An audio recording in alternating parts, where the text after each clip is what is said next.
ariko natangariye umwuka w'Imana nza warambwira ngo mumbarize icyo gihe habaga radio 3 hano mw'iki gihugu habaga radio Rwanda radio DC na radio Flash Mana irambwira ngo genda ko bavuga ngo umwuka wera wumva bavuga banemera wowe ntago wemera mwuka wera nge nkwemera mu mirimo myiza ariko ntago nemera mwuka wera ushuka abantu Yes none se ko bagoso kandi ushuka abantu none se ko mubona mu masengero buri munsi kandi mu masengero nibyo bibiri tubwira ngo mushake aho muteranira aho duteranira nibo batusohora mu rusengero sibyo urugero nijyaniye ikanzu imwe barandonda ati ikanzu yitange ikanzu ndayitanze uko pasiteri maze kumenya yuko yimitswe n'Imana kuzuzwa mwuka tambyi ihema riba ryonyine ntabwo hakira abatambyi mu rutambiro ahubwo abantu bari muri business mu nzu y'Imana ni gute umuntu aba umutambyi akongera akajya guhiga ntabwo bibaho bishoboka tuzakigaruka ahubwo twigarukire ku imbuto cyangwa se aba bantu dushobora kuba duhura nabo tukibwira ko bafite imbaraga z'umwuka wera ariko nyamara imbuto zabo bikaza kugaragara bigaragaje abo bari bo ko imbuto zabo atarizo ahari se mu buryo butuma ushobora kuba wahakana izi mbaraga z'umwuka wera ko zidahari cyangwa se ko zidakora aha ntushobora kuba warahuye n'aba bantu bafite izo mbaraga mbi izo bafite izo mbuto mbi bimeze gute wowe urabyumva gute ku kijyanye n'izi mbaraga z'umukara kuko nge icyo nifuza cyangwa ndashaka ko abanyarwanda ndashaka ko isi yose ndashaka ko Afrika tuyibwiza ukuri ku bijyanye n'imbaraga z'umwuka wera wowe bimeze gute murakoze nge icyo cy'umwuka wera sinzi impamvu nari kucyumva neza kuko Dawidi yubahaga Imana abantu basoma Bibiliya mujya mubisoma musanga Dawidi ariwe mwami wabayeho yubaha Imana ariko dusanga Dawidi yarashatse umugore urenze umwe hari naho yafashe ku ngufu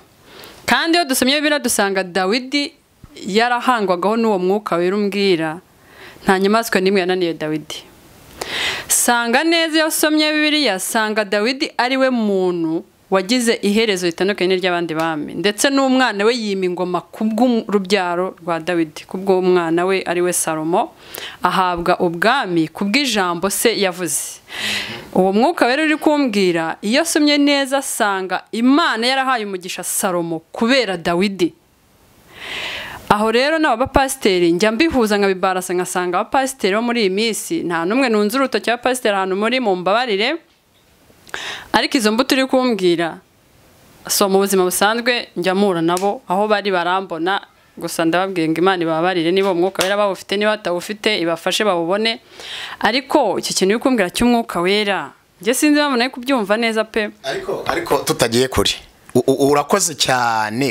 cyane ungereyeho nashakaga nasobanuye ku cy'umwuka wera n'icyo ugaragaza ko ari imbuto Dawidi nibyo yashatse umugore urenze umwe yanafashe mukawuriya ku ngufu ibyo ntabwo ari ibintu byihishe ariko nyuma yo kubikora Dawidi byagenze biti yambaye ibigunira ashishimura imyambaro y'ubwami aryama mu ivu ibyo bisobanura imbuto z'agakiza umuntu udafite mwuka wera ntiyihana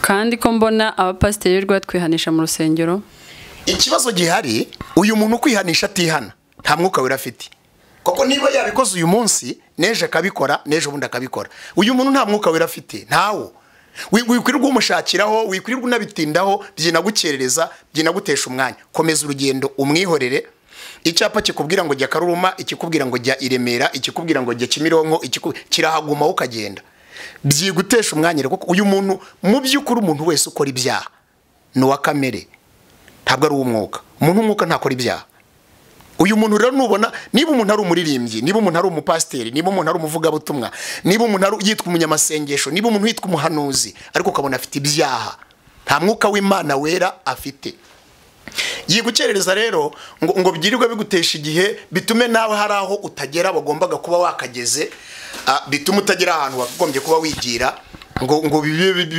ntawo kuko Yesu niba yarivugisha mbakavuga ngo muzabamenyera ku mbuto izo mbuto sizagakiza Dawidi rero yari afite imbuto z'agakiza Dawidi yaracumiye n'umuntu ariko bivuga ko ni nawe muntu wenyine maravuze ngo nabonye umuntu umeze nk'uko umutima wanjye ushaka ari nayo mpamvu abantu bagiye bahabwa umugisha ku bwa Dawidi kubera iki yari afite guca bugufi umunsi yuzuraga umwuka wera nta nubwo Dawidi yahanzwe n'umwuka wera akimara gusukwa amavuta ari kwa se Yesaya Bibiliya avuga ngo yuzuzwa umwuka wera ahita yuzura umwuka wera rero impamvu yari yuzuye umwuka wera nuko yajyaga acumura agahita yimenya bikosa vuba vuba, nta muntu uraza kumurondora, nta uraza kumwihanisha, nta n'undi muntu urabimenya, akamenya naho n'Imana. Yarangiza akajya imbere y'Imana akavuga ngo nacumuye, mbabarira, Imana ikamubabarira. Abiki gihe rero abo ngabo uvuga, uwo mwuka wera ubibutsa ko banacumuye ntawo bafite, ntawo. Niyo mpamvu babikora bakabisubira bakabihagarana mu nsengero, bakabishumbana, bakagira gute. Nta icya kabiri, abantu ntibakemera guhanwa, gucyahwa, guhugurwa. Gatatu, nukurikira neza uzasanga abantu badasenga. Urumva rero udushingiye ukuntu pasiteri agisobanuye, sinzi niba nawe hari ikintu wacyongeraho, kuko ukurikiranye koko wakumva. Ariko se ndongera nanjye nibaze ko icyo gihe ari icyo gihe cyaba Dawidi nabo bami ba kera, uyu munsi tukaba dufite abapasiteri tutavuga ngo wenda ni igihe cy'ubwami. Imbaraga zakoraga icyo gihe n'uyu munsi nizo zigikora. Imbaraga z'Imana z'icyo gihe n'uyu munsi zirahari. Nabivuze, icyo bisaba kubyemera, kwemerera izi mbaraga zigakorera muri wowe. Erega ntabwo Imana ifata ku ngufu, Imana ikorera mu bantu bemera. Kandi yaravuze ngo nashyize inzira ebyiri imbere yawe, nakweretse ikizi cyari cyo, we mwana w'umuntu uzahitemo. Niba umuntu ahisemo gukora ibibi yitwaje izina ry'Imana, buri Imana ni umubyeyi. Nawe ufite abana mu rugo, hari igihe umwana akunanira ariko ntumwica, nta nubwo umwirukana mu rugo ngo umumeneshe, araza ukamugaburira, n'ibyo ugomba kumukorera nk'umubyeyi ukabimukorera, ariko uba ubizi neza ko yakunaniye. Bigaragarira hehe rero? Bigaragarira gutanga imigabane. Gutanga imigabane niho bigaragarira umwana wubashye umubyeyi n'umwana wabaye kirara, wabaye mubi, bihita bigaragara aho birisobanura. Rero no kuvuga ngo turabafite muri societe. Kandi ndagira ngo mbibutse ko hari ijambo umugaragu w'Imana umwe Eliya yigeze kuvuga, aravuga ngo abahanuzi bose barapfuye, ngo nta n'umwe ugisigaye, ngo ni ngewe nyine usigaye, ngo nanjye barangenza ngo banyice. Imana iramubwira ngo itonde, hari 7,000 mu Isiraheli, fata umuntu umwe umukube n'ibihumbi 7, ufate n'undi ukora ibyiza wundi umukube n'ibihumbi 7. Urasanga hari ibihumbi byinshi bikorera Imana bitari byaba gutyo. Ibi ndabivuga nk'umupasiteri, kandi ndatekereza ko iki ni ikiganiro dukora kizarebwa n'abantu benshi. Hari n'abantu bazakireba banzi tuziranye. Bibiliya avuga ngo iyo umuntu ari umukiranutsi imbere y'Imana aratinyuka. Ntabwo ibi nabivuga nzi ko nanjye hari ibintu mpetse mu mugongo. Ibi ndabivuga nzi ko hari ibintu nanjye ndebesha amaso nkabona ko atari byo.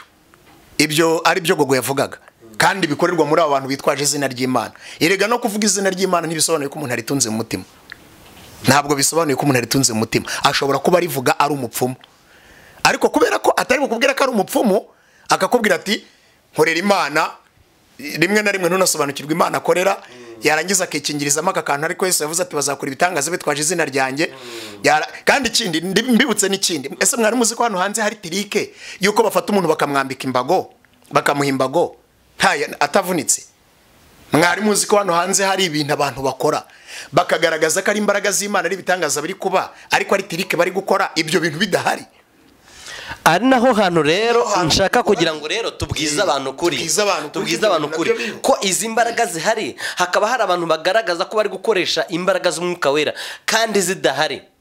Ese imbaraga z'Imana turazibwirwa n'iki? N'aba bantu bari gukoresha umwuka w'umushishurano, reka mbyite gushishura, umushishurano, turababwirwa n'iki? Ikintu turi bubamenyereho rero nuko abantu bari buze gukanguka. Umuntu ari buze gukanguka. Ariko Gonzagi biratangaje gute umuntu ahagarara mu rusengero agatangira guhanura nta jambo ry'Imana asomye na rimwe, agahanura amasaha 10, amasaha 8, nta jambo ry'Imana, nta gusenga, nta kugira gute. Ubundi wowe utekereza neza, utekereza ko Imana ari radio bafungura igihe bashakiye? Imana ivuga yaganiriye n'abantu, bagiranye ibihe, abantu bakaza bakamimbere y'Imana bagasenga, hanyuma wa mubyeyi akabona ukuntu abana bamuje imbere, akavuga ati reka mbasure nganire nabo. Ariko nituvuga gutya, wibuka ko hari abantu bamwe na bamwe, dufite abapasiteri bamwe na bamwe bari kugenda bazimya impano z'umwuka wera. Wabubwira uti ni igihe cyo gupanga amasengesho yimbitse abantu basenge, ugasanga ahubwo umwanya w'amasengesho ntawe uhari, ahubwo ni umwanya wo kugira gute, ni umwanya wo kwiganira ibintu bizabo, cyangwa se kugira gute, gusenga ni bipe, ijambo ni bipe, kandi mukanya bavuga bati Imana iravuze, bati ibi ntago biri. Nshaka kugira ngo tumenye ku bintu bijyanye n'izi mbaraga z'umwuka wera ko mbere urabona nimvuga iki ngiki mwibuka ko intumwa Yesu ajya kugenda yarababwiye ati mugende mu Yerusalemu murindire noneho ngo bajya mu Yerusalemu bajya mu cyumba cyo hejuru ngo barategereza barasenga muri uko gupfukama bagasenga bafashe umwanya muremure banategereje banasenga umwuka wera araza asukwa kuri bo none ndibaza uyu munsi ibyo bihe bakoreshaga icyo gihe uyu munsi nta bihari kuko mwuka ikibazo gihari none mvi tutararenga aho ngaho ndibaza ngo kuwo mwuka yamanutse icyo gihe ibyo bihe tukaba ntabyo dufite ni gute twabona uwo mwuka wera kandi ibyo bihe bari bafite umunsi batabifite reka rero nibwirira abantu badukurikiye umuntu ku giti cye akwiye gushaka uburyo abonana na mwuka wera koko mu byitwa abayobozi dufite b'amadini ntawe ugihari mbivuge gutya nanjye ndi umupasiteri ntagire untera ibuye munyihanganire nanjye ndi umupasiteri yes tujye tuvugisha ukuri iki kiganiro ni ukuri kwibiriho sibyo ni ukuri kwibiriho tubabwiza ukuri niba umuntu ujya no kwigisha akakubwira ngo wigishe uvuga ku cya 10 n'amaturo adashobora nta mwuka wera ukorera mu byaha urusengero rwuzuye abantu buzuye ibyaha badashobora kwihana badashobora kubwirwa ijambo ryubaka ubugingo ngo abantu bamenye ko Imana yanga icyaha bave muri cyaha kuva mu byaha egare gusatira guhura n'umwuka wera kuba mu byaha egare guhunga umwuka wera nawe ukaguhunga abo bayobozi dufite rero babuze umuyobozi mukuru ntawe ugihari ako pastor ukoze hase unyesure nshaka kugira ngo uzagaruke tuvuge kuri iki kintu ako ubundi ikintu bita pasiteri ari mu mwanya w'abatambyi yes kandi abatambyi n'abarebi babaga ku ihema yes batagira aho bajya bagatungwa nibiba mu nzu y'Imana cya 10 n'amaturo byabaga mu nzu y'Imana yes bikaza cyane ko nibyo babaga batambye habaga hari ibiri bisigara nabyo bikabatunga none uyu munsi abatambyi ihema riba ryonyine ntabwo hakiri abatambyi mu rutambiro ahubwo abantu bari muri business mu nzu y'Imana ni gute umuntu aba umutambyi akongera akajya guhiga ntabwo bishoboka tuzakigaruka ahubwo twiyarukire ku mwuka wera tugaruka ku mwuka wera tuvuge kuri izi mbaraga z'umwuka wera izi mbaraga z'umwuka wera ko turi kubona umuntu ashobora kugira gutya akaba yakuzura izo mbaraga akavuga akavuga ku izo ndimi akanereka akagira gute utubwiye ko bazamenyera ku mbuto zabo Gogo nawe aratubwira ati ibyo bintu sinabyumva ku bintu bijyanye n'umwuka wera rwose sinzi ntabwo mbyumva kuko uyu munsi wa none uragera hanze umupasiteri waraye muri bar iyo ngiyo umugabo urahanze akaguhanurira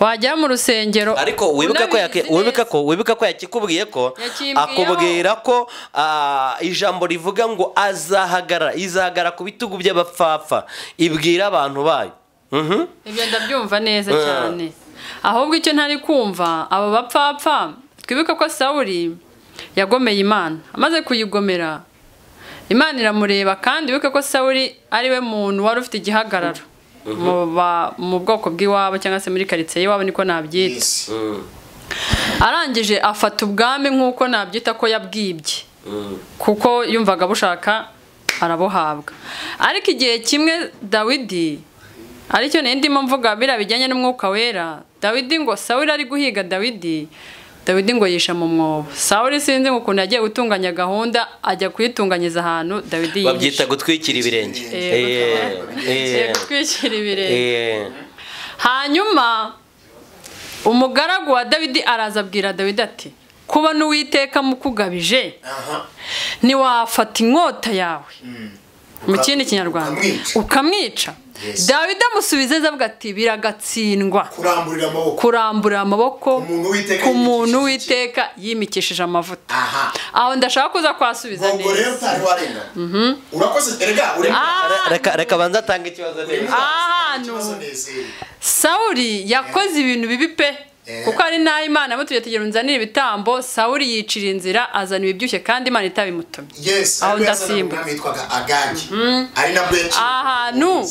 ahantu urabimuriza gute kubaha Imana no kwisuzugura kandi mwuka wera kuriho wambwiye n'umwuka wera no kuzuzwa mwuka wera bitandukanye hari ibintu bibiri gogo nta hantu tubona Sawuli yigeze yuzuzwa umwuka wera ntawe Sawuli yavukaga kwa Kishi Imana imutoranya kuba umwami kuko abisiraheli basaze. hakozwe amatora ariko yatoranywe n'Imana. Yatoranijwe n'Imana Icyo cyatumaga na Dawidi amugirira impuhwe. Nyine umva ngusobanurira aha. Yatoranijwe n'Imana ngo agende abe umwami. Ariko ntabwo yujujwe umwuka wera, ariko Dawidi yujujwe umwuka wera. Icyatumye Dawidi atamwica nuko Dawidi yari yuzuye umwuka wera. Yaravuze ngo sinaramburira amaboko ku muntu witeka yimikishije amavuta. Urabyumva ibi ngibi? Kuko Dawidi we yuzuye umwuka wera. Sawuli utuzuye umwuka wera arimo arahiga Dawidi ngo amwice kandi yaramukishije amaboko y'Umufilisitiya. Uracyumva iki kintu? Sawuli rero gusuzugura Imana agakora ibitandukanye n'iby'Imana yamubwiye. Tugiye muri ibi ngibi turiho by'imbaraga z'umwuka. Nta hantu bihuriye na Sawuli. Sawuli we arukwe n'umwami arakoranye n'igicyami, we ari ku ngoma Imana yamushyize n'umubwira ngo uyobora abantu tu uri umwami. Nk'umwami rero nawe yishakiye utwe tuyira, ariko mu by'umwuka Dawidi we wuzuye umwuka aravuga ati biragatsindwa kuko we hari umwuka umubwira ngo ibi ni bibi. Ariko Sawuli nta mwuka umubwira ngo ibi ni bibi. Ntawuhari. Nanjye kubihuza n'abapasiteri bo muri iyi minsi cyangwa se n'ababanje nge naravuka bo batubwira ko bimitswe icyo bita kwimikwa n'Imana. Sibyo? Yarangiza kwimikwa n'Imana akuzuzwa mu mwuka wera. Bishatse kuvuga ngo habanje kwimikwa. Sibyo? Hakurikiraho kuzuzwa uwo mwuka wera numva bavuga banemera. Ndashaka ko uza kusubiza iki kintu. Ko bavuga ngo uwo mwuka wera wumva bavuga banemera, wowe ntago wemera. Mwuka wera nge nkwemera mu mirimo myiza, ariko ntago nemera mwuka wera ushuka abantu.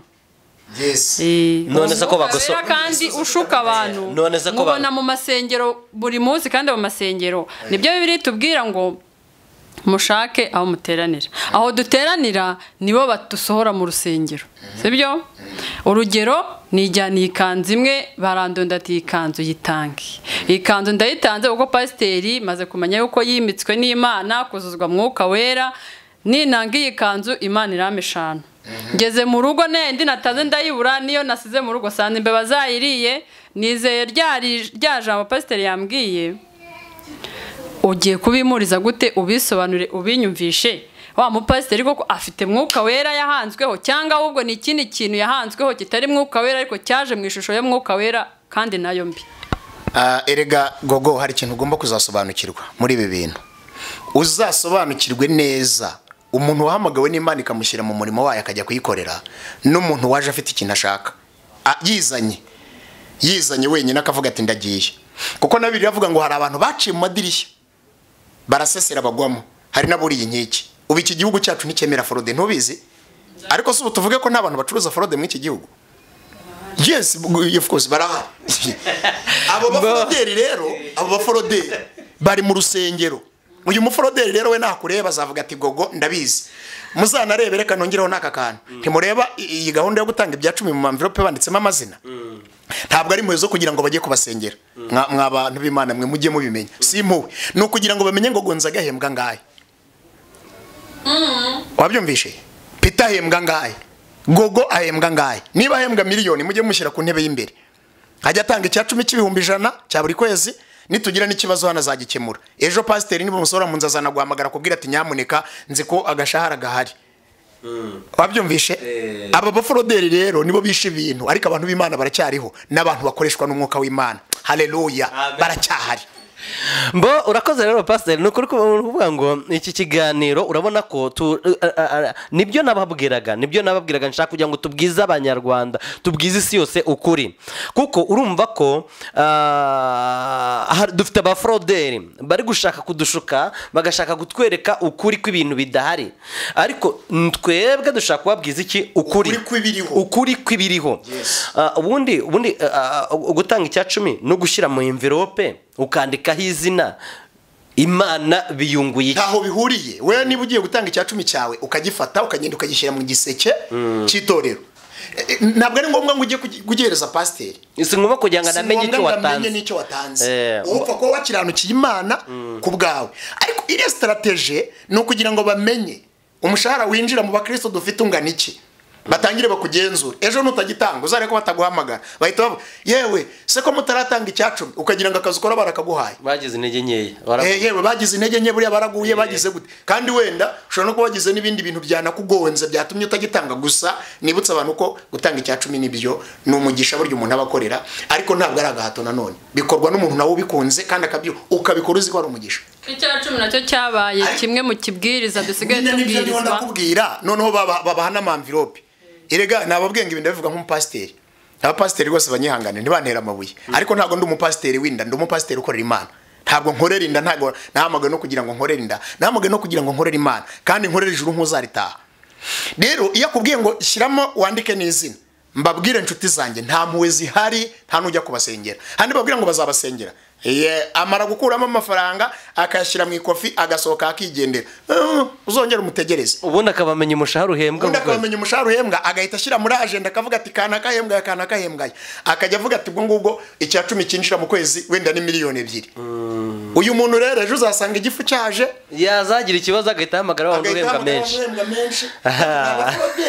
ariko nyirizina ibi bintu bariho baravuga ngo tanga ikikori nta mwuka w'Imana ubibabwirije kuko umwuka w'Imana yaje arakora urugero nigeze kujya ahantu hamwe bubaka urusengero rwarabananiye kuko bari bari mu kubikora mu gihe kitari cyo ndagenda ndabwiriza ku ijambo rivuga ku gitangaza cy'isaha ya 9 ntaho bihuriye n'amafaranga ibyo bintu ndangije umwuka arambwira ngo byarabananiye ariko reka mbyikorere bwira abantu bahaguruke bubaka urusengero ndabwira ni kuki muba mu rusengero umeze gutya rubi mufite amafaranga kandi musirimutse mukaba mu ivumbi bimeze nimuze mwubaka urusengero abantu bafite ubushake sinavu yabonetse miliyoni 7 cash amakamyo n'amakamyo micanga ibintu baribaza pasiteri wati wose ubikoze uti nyuma kamamagara ati waje ngewe mu buzima n'abapasiteri niba nafungura n'ibindi ntazagira umpamagara ngo nkoreshe fundraising ntabyo nzi ibyo bintu simbishoboye ngo nzagiwe turaziranye cyari igihe cyo gukora ku Imana ariko kuko mbikoze nyoboye n'umwuka birakunda kandi bo byaragize gute byarabananiye kuko babikoze mu gihe kitari cy'Imana irabihorera kandi bayiyitirira bavuga ngo Imana yavuze ngo muzane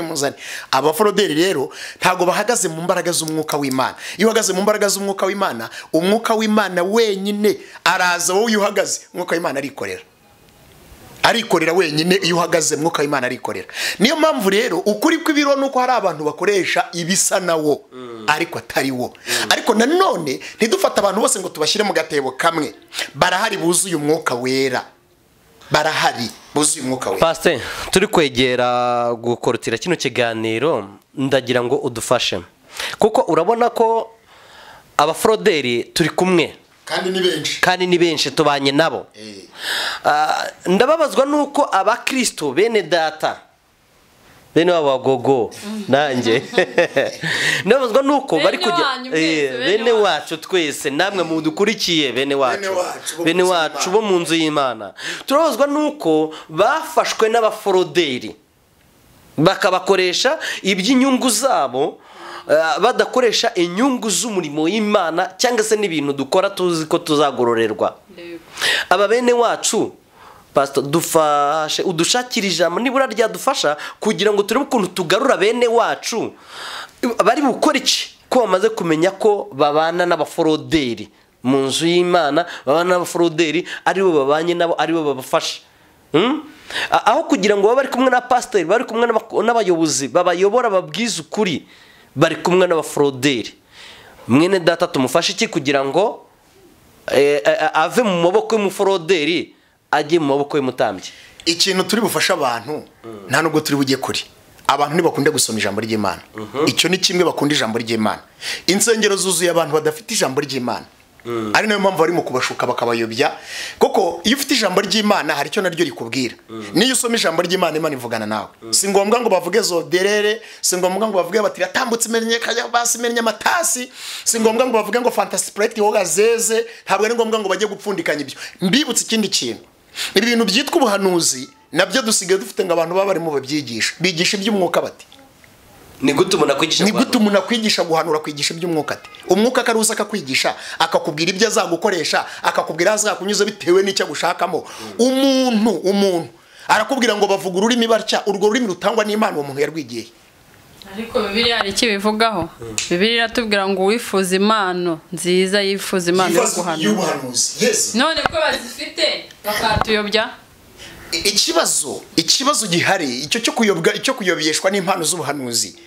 Ugomba kubanza ukamenya uyu muntu ahanura rinde, ahanura ahagaze he. Nigeze gusanga umuntu mwiteranira ahanura kandi ahanura ibintu bihari, ariko natangariye umwuka w'Imana nza warambwira ngo mumbarize. Icyo gihe habaga radio 3 hano mu iki gihugu, habaga Radio Rwanda, Radio DC na Radio Flash. Imana irambwira ngo genda umumbarize ngo hano ko ari Radio Rwanda, hakaba Radio Flash na Radio DC, ko izo radio zifite imirongo zikoreraho. Mumbarize ngo ari gukorera kuye murongo. Arahanura akorera kuwe murongo, kandi yari yahanura iteraniro ryose. Kubwira umuntu ibyo bintu mu iteraniro abantu babonye ko ari umuntu ukomeye, ntabwo byoroshye banagutera amabuye. Ariko byarangiye dusanga aracyava yarakuyemo inda atari yanakira, kubera ko umwuka w'Imana akoze ahishura ibyo. Rero banza umenye uyu muntu guhanurira, ubundi araguhanurira ninde, araguhanurira ahagaze. Kurikirana kandi ikindi, ubuhanuzi bwose bwemerwa iyo bwasohoye. Kabiri, gusohora ntabwo nabyo bihagije, ahubwo uburambe ubuhanuzi bugize cyangwa uburambe uyu muntu agize mu bintanura cyangwa se ahantu aturutse amakuru hasize, nibyo bizatuma umugumaho. Niwumva bitagize, tandukana nawe, rekana nawe, genda usenge, Imana izabana nawe. Si ngombwa ko banaguhanurira, ntabwo ari ngombwa. Ikiri ngombwa nuko wewe wemerera Imana, ukaba ukijijwe muri wowe, ukemera Yesu nk'umwami n'umukiza akaba muri wowe. Imana yanagusanga mu buriri bwawe ikavugana nawe. Ntabwo tuvuze ko abahanuzi batari, nanjye ndi umuhanuzi. Ubu nambwiye ngo nkubwire, nakubwira buriya yahagize akinyongorera, ariko Imana ntabwo ari radio itakanyongoreye, ntabwo twabipfa. Kandi kanyongoreye nabwo nkakakubwira nta kibazo. Ariko ikibazo gihari abantu, ariko ni gute mwebwe ko abantu ko mutareba, namwe abantu ko mutareba ngo mushyire mu gaciro munarebe, ni gute umuntu ahanura kuva ku wa mbere kugeza ku cyumweru nta masengesho yo kwiyiriza, nta musozi byibura yagiyemo ngasenga asaba imbaraga, nta hantu yikingiranye mu cyumba iwe mu rugo ngasenge, nta hantu namwe ubona uyu muntu asenga ngo ajye kongera kubaza Imana yongere. Intumwa wabivuze zari hamwe zihuje umutima zimara igihe, mwuka wera araza. Uyu muntu ngarakubwira ubundi wabanje ugatekereza ibintu akubwira bikurahe. Rimwe na rimwe se niba bahanurira ibintu, ubu se mbabwira abantu nzi bagiye babwira ngo bajugunye imbago bagira Nyabugogo bakongera bakicara, nzi ngewe, kandi bavuze ko byakoreshejwe n'imbaraga z'Imana. Igitangaje ntabwo bashobora kubikora bari ahantu, ahubwo nibajya kubikora bazahamagara ibitangazamakuru kugira ngo bakurure abantu benshi kubwako kantu kamwe bakoze, ariko bafite icyo bagakoreyeho.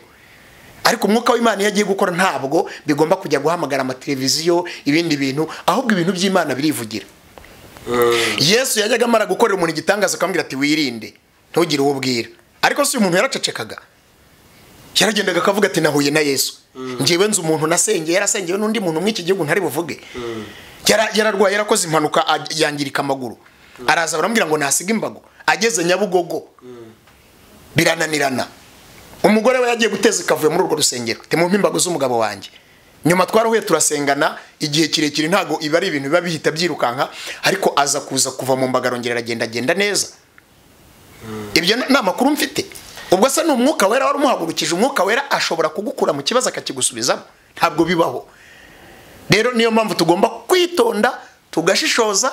Twamara gushishoza twabona ahantu bitari ibyo by'ukuri, tukahava tukagenda tugashaka Imana umuntu ku giti cye. Ngewe nicyo kintu nabwira abantu. Murakoze cyane. Ni ukuvuga ngo rero ikintu pasiteri ntago na korutira kuri iki kiganiro utubwire, ese aba bantu ko tumaze kubona ko izi mbaraga z'umwuka wera, hari abantu dufite harya ubwiye ngo nabashishuzi abaforoderi, abaforoderi, dufite abaforoderi bari mu nzu y'Imana, kandi abakristo bacu ni ukuvuga ngo barahari, bene wacu bare dushaka gutabara. Dukora iki? Cyane ko hari abari mu gihane cya bavuga bati izo mbaraga z'umwuka wera banavuga sinazumva sine. Bimeze gute we korutera, bwira icyo ubwira aba bantu? Ngiye cyo nabwira abantu, abakristo n'abapasiteri n'abo bavuga butumwa n'abo buzura mwuka wera, icyo nabasaba bareke kutubeshya. Niba ari umwuka wera buzura, tutarengaho gogo, tutararengaho, ntabwo aba bantu buzuye umwuka wera tubice hagakato, ahubwo abantu bakora ibintu bisa n'ibya mwuka wera batabufite. Icyo twababwira ngo bagabanya umuvuduko, kuko umuntu wuzuye umwuka wera, iki kintu cyumvikaneho, umuntu wuzuye umwuka wera ntabwo ibyo bintu abikora. Aba bantu rero biyitirira ko buzuye umwuka wera batabufite, barekera aho ngaho be kugumiza kwica umurimo w'Imana. Kandi reka mbasaba ikintu, mureke ibi bintu tubivuge tuvugisha ukuri kw'ibiriho, kuko abantu hano hanze ntibakinavuga ukuri. Ugera n'ahantu n'izo nsengero ujyamo ugasanga bagupangiye ibyo uvuga, bakubwira ngo ibintu bivuge kubera iki? Ntabwo bashaka ko Mwuka Wera akora. Ni nayo mpamvu bavuze hari abantu bawuzimya, umuntu w'Imana yazamuka bagahita bavuga bati mumuririmbiremo, ni mumucubye, ni mumwicaze. Impamvu ni baragira ngo Mwuka Wera atabarondora, kuko bafite ibintu bicariye bameze nka Rasheli wicaye hejuru y'ibigirwamana byase, akabigendana akabeshya se ngo ari mu mihango kandi ntayarimo, kumbi yabitwaye avuga ati ahari handi ngiye nta mana ibayo. Bicariye Umwuka Wera ntibashaka ko akora. Niyo mpamvu rero gogo tucyumvikane iki kintu, abantu buzuye Umwuka Wera ntibakora ibyo, ahubwo abantu bawiyitirira nibo babikora. Ubwo rero Imana turinda abantu biyitirira Umwuka Wera. Yego, Imana turinda abantu biyitirira Umwuka Wera. Noneho nibizarangira abakristo bene wacu dufata umwanya wo gusoma Bibiliya no gusenga, twumve ijambo ry'Imana, cyane ko Bibiri tubwira ngo umuhanuzi nagira gutya akuza Umwuka Wera ngo agahanura, ngo ubwo buhanuzi tubutega amatwi, ngo ariko tubugenzuze Bibiliya. Bivuga ngo umuhanuzi utavangiye niki ni Bibiliya. Ubwo rero umuntu uzakubwira ngo ntaki ibyo ntabwo byafata. Rero turabashimiye abantu mwakomeje kudutega amatwi kandi mukomeza kutureba no kutwumva. Imana mu ijuru ibamugisha mu izina rya Yesu Kristo. Iki kiganiro mugitegurirwa na Abingenzi Gonzage. Kora subscribe kuri Karos TV. Ni warangiza ikindi kiganiro kizakurikiraho uzabona uburyo kimeze, ko cyane ko mu gihe kigurikiyeho tuzagaruka twongere tubigane dusobanure. Yesu nashimwe.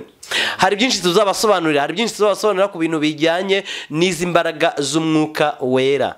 Hari igisata twigeze kugeraho turavuga tuti tuzangera tuhagaruke, ntago ari wo wonyine, hari n'ahandi hagiye hinjemo imbere dushaka kugira ngo tuzabwize abantu ukuri. Ese koko izi mbaraga z'Umwuka Wera uko zari ziriho kuva na kera na n'uyu munsi koko ziracyahari? Mukamagembere kabanza twabonye ko Pawulo ngo Petero ne Pawulo ngo bajyaga barindira ko atambuka igicucucucu kikabakoraho bagakira, ngo abandi bagakora ku myenda bagatanga ubutambaro, abakagenda bakabukikoza bagakira. Ese uyu munsi dufite undi muntu warambura ikiganza ku barwayi bagakira? Hari umuntu watambuka igicucucucu cye kikanyiza? Hari umuntu watambuka? Ibyo tuzabigarukaho ubutaha. Ariko uyu munsi tumaze kumenya ko hari abaforoderi binjiye mu itorero bari kugenda badushishura, bakagaragaza imbaraga z'Umwuka Wera zidahari, bakerekana ubushobozi badafite. Ibi byose ni ukuvuga ngo abakristo mugire umwuka wo gushishoza, musome Bibiliya. Imana umugisha, turabakunda.